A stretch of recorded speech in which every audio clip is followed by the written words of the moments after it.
Honorable Malema. Thank you very much, Deputy Speaker, Honorable President, the Deputy President of the EFF and officials, and the caucus of the EFF.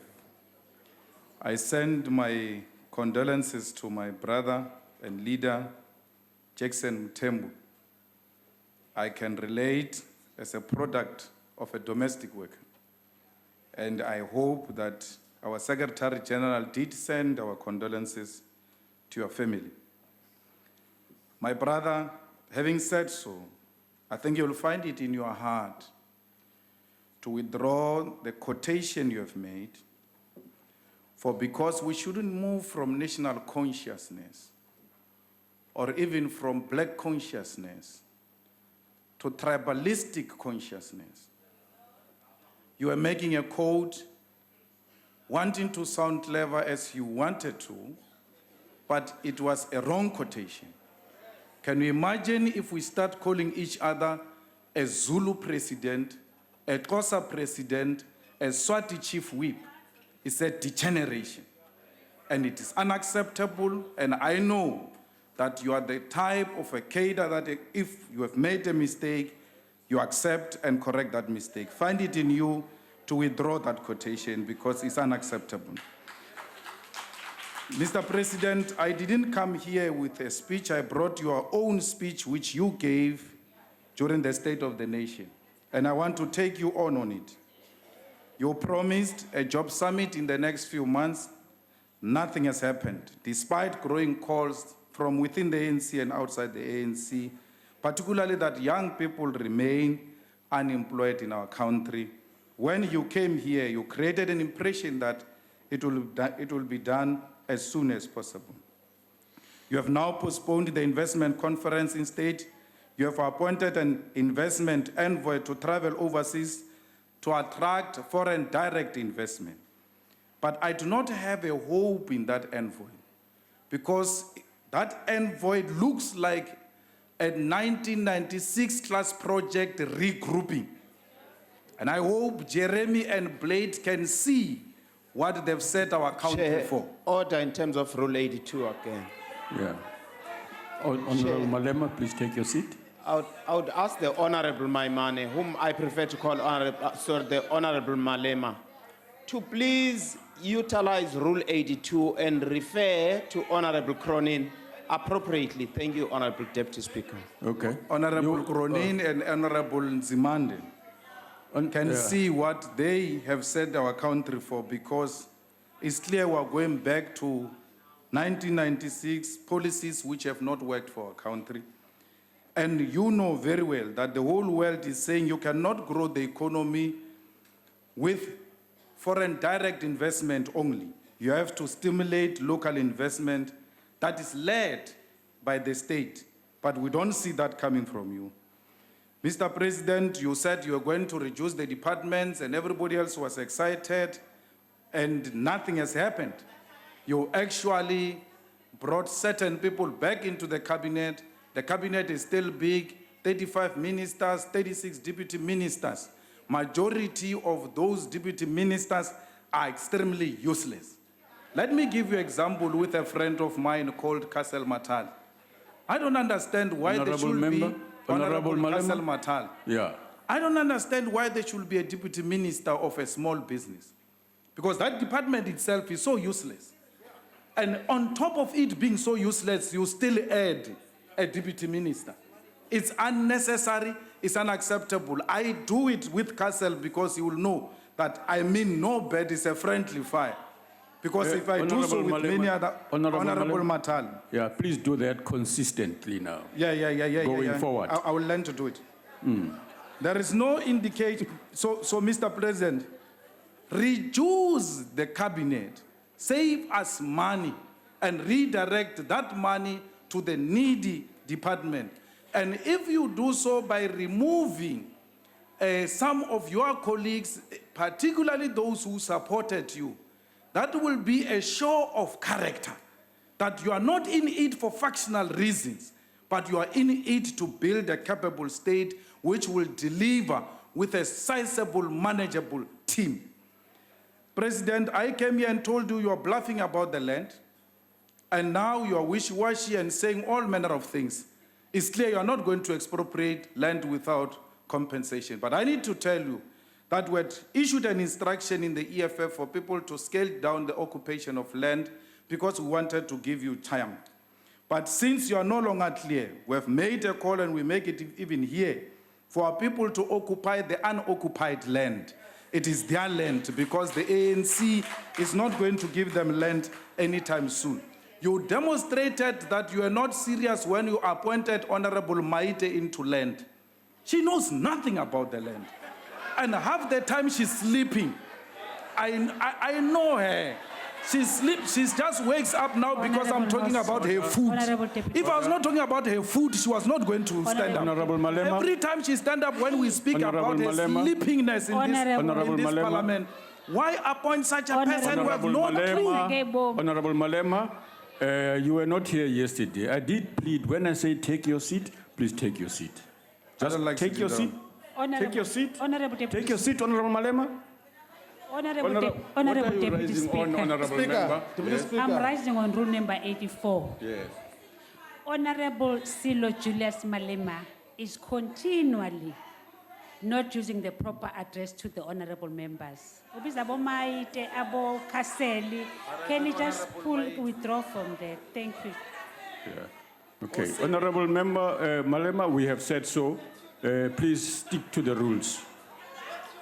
So our people must continue to occupy land. This land belongs to us. And if the ANC wants to kill our people for rightfully claiming the land, let the ANC do so. You have done it in Marikana. Do it with the people who are seeking their own land. It is their land. They require nobody's permission to occupy this land. Mr. President, you launched the YES program, Youth Employment Service Initiative, but that was a copycat program of the DA, which is going to make black young people be stuck there for mere 3,500 per month salary.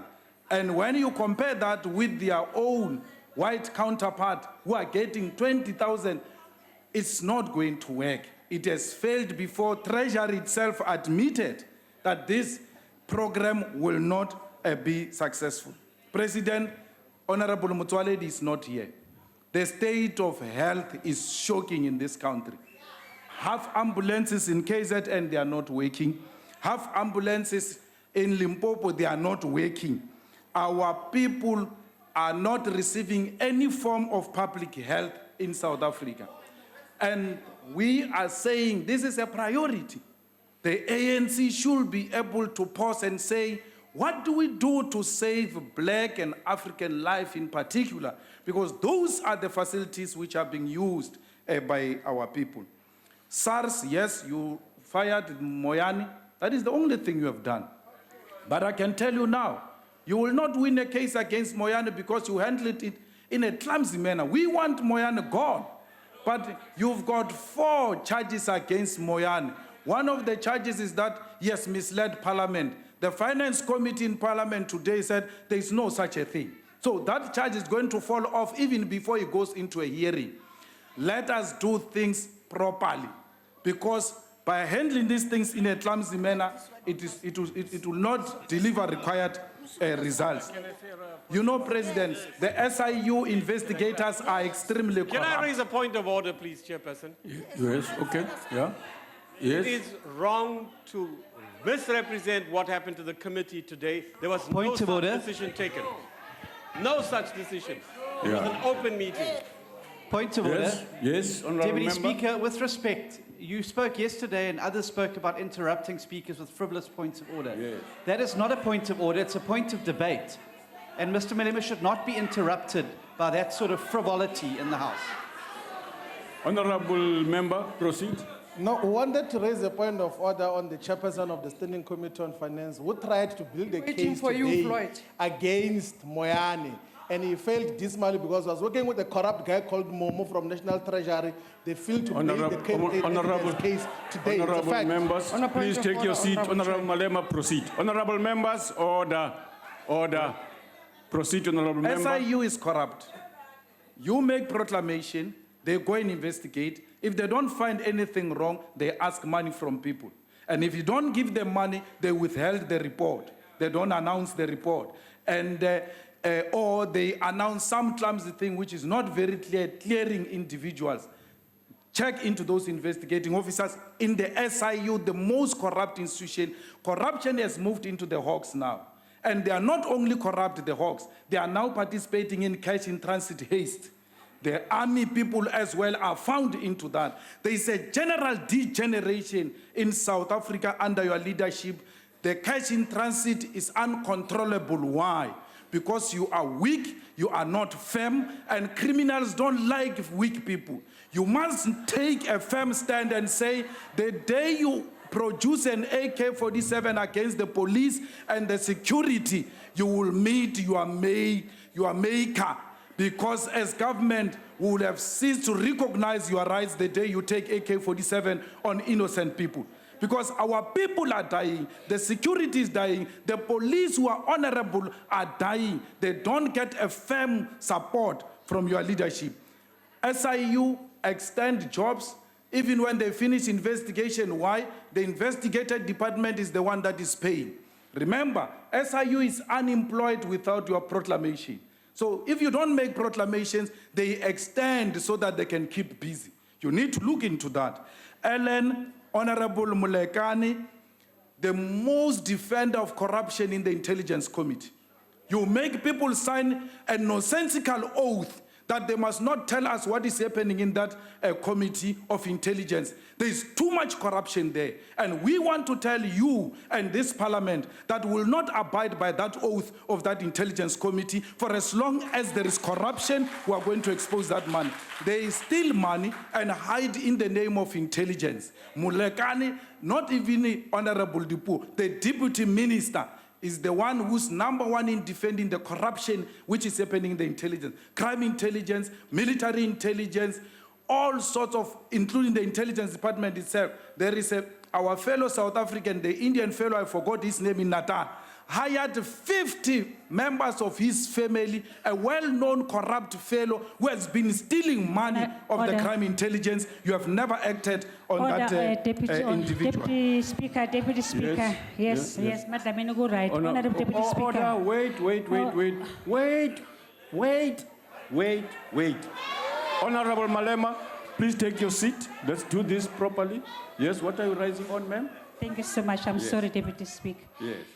Honorable Silo Julius Malema knows very well that if he has got so much allegations about the deputy minister, he has to make a substantive motion towards those allegations. Okay. Honorable Malema, you have made quite hectic allegations against the minister. And you know the rules about it, so you have to withdraw that statement you made about him. Which allegations? If you want to make it, Deputy Speaker, honorable member, I haven't given you a chance to speak. but I'm calling a point of order. Don't Which shout at me. allegations are talking about? Don't scream at me. Yeah, but don't scream at me as well. I'm speaking, Honorable Shivambo. You will take your I'm calling seat. a point of Which order. allegations are you talking about? You will take your seat, Yeah, Honorable. but I'm calling a point of order on you. Honorable member, take your seat so You are that I not going finish to what I'm steal the saying. money of our people here and tell us we can't raise issues here. Honorable If we can't raise issues in this parliament, where are we going to raise issues? Honorable Because Malema. these people are continuing to steal under your leadership. Honorable Malema. Honorable Malema, there are rules in this house. What rules? Rules of stealing. No. Rules of stealing. Honorable Malema. The rules of stealing. Honorable Malema, if you don't want to abide by the rules of the house, Which you are in violation of the rules Which of the house. allegation did I make? Against who? Honorable member, you've said let me read you the rule. Read what I said, not the rule. No, honorable member, you keep talking as I'm talking, and this is out of order. Take your seat, please, so that I address you. Honorable members, it is inappropriate according to Rule 85 for reflections upon members, the president and ministers and deputy ministers who are not members of the assembly specifically. Honorable member, I'm speaking. Put your hand down. Put your hands down, I'm speaking. No member may impute Order, honorable members, stop screaming. You are responsible MPs. Can you keep quiet? Point of order, sir. Honorable, We can't hear a word of Honorable what you're saying. Honorable Shenge, can I? This is precisely what I'm trying to We do. cannot hear that, but the To get screaming- members to we be can't hear quiet. a word of what you're saying. Yes, okay. The screams here are completely drowning what you're saying to us. Okay. Thank you. Thank you.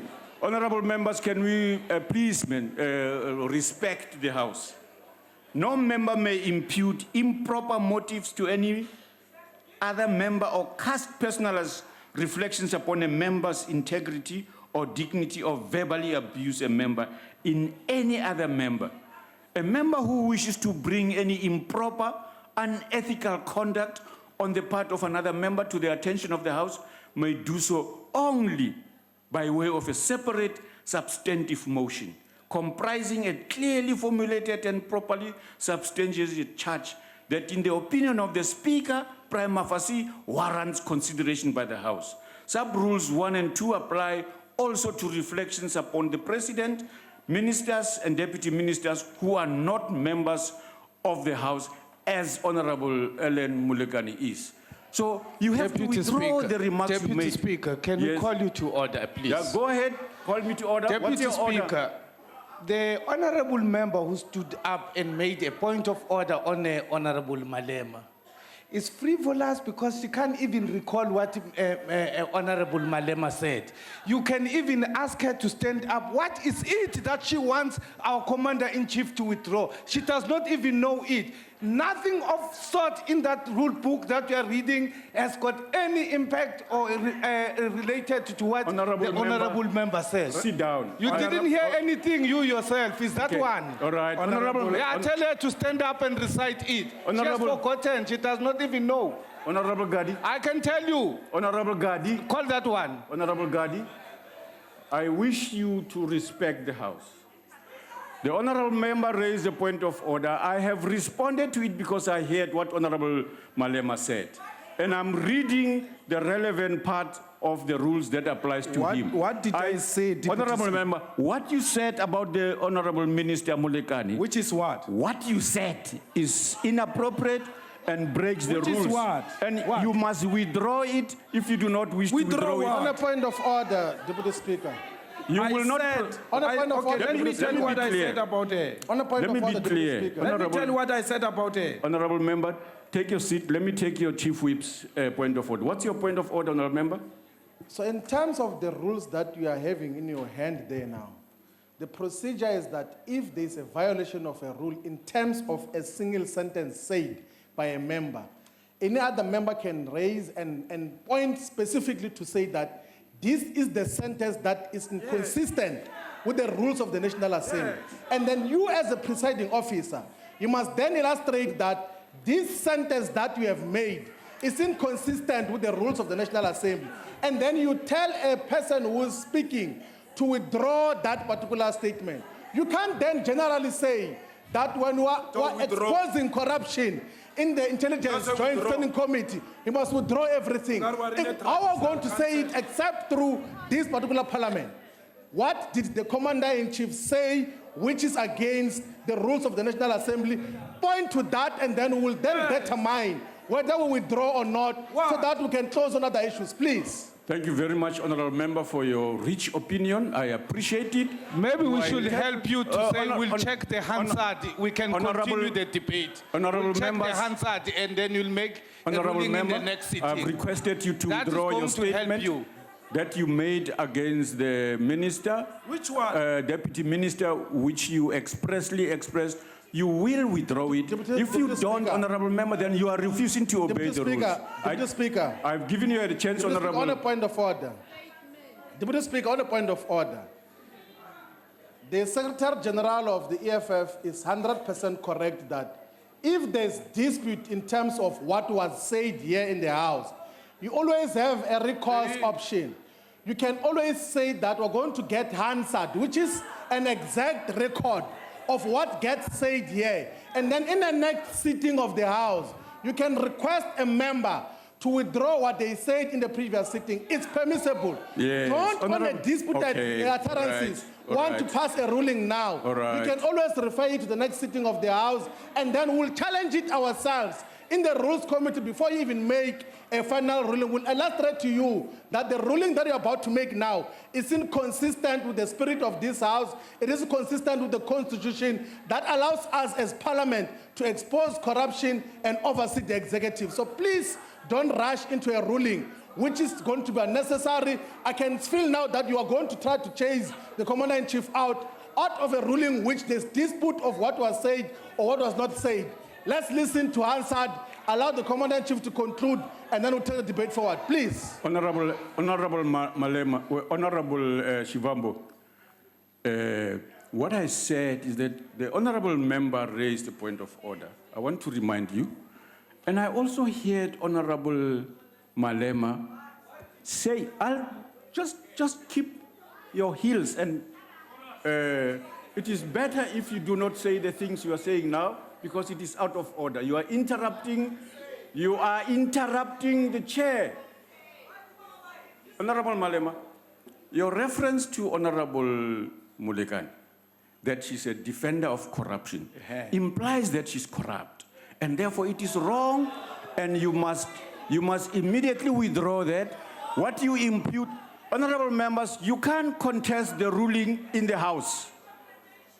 You can't contest, honorable. Deputy Speaker, I withdraw.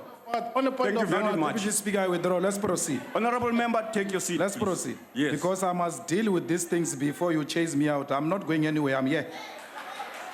Now, the oath that our members are made to take, they actually are being asked to cover up corruption. There are leasing buildings, these people. They can't tell you how many square meters. They can't tell you where the building is. They just give you an amount. This is how much you are going to pay for a square meter. And when you try to investigate that, they say it's a classified information. How can a square meter be a classified information?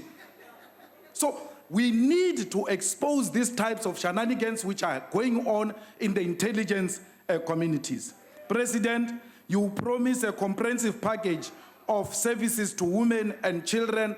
The Minister of Women is going to speak here because we are not hearing anything about how we are going to empower women, particularly a girl child. Young girls are being killed in South Africa. Men have declared war against women. But the government does not have a clear strategy on how they are going to deal with that. Young women do not have sanitary towels. They want to be helped. And talking of this, Mr. President, it reminds me of a question I have for you. Where is the First Lady? Because you never go anywhere with the First Lady. You never engage in any program that seeks to give us a good image of a president with a family. Some of these sanitary towels programs should be taken up by our beautiful First Lady. We hope there is no crisis, Mr. President. Mr. President, your finance minister is not the type of a guy we all think he is. We wrote a letter to the finance minister asking him who proposed him as a deputy minister of finance and who made him minister of finance. And when he was deputy minister, who did he promise the businesses? And when he was in the position of minister, did he make those follow-ups on those businesses he promised those people who made him a minister from the PIC? I wrote him a letter. I want him to answer honorably because I've got the time, the minutes, and where the meetings have taken place. So he's not the type of guy we think he is. He's extremely dangerous, and when this information comes, your time has you will expired. all be shocked that he is corrupt as hell. Honorable members, I would like to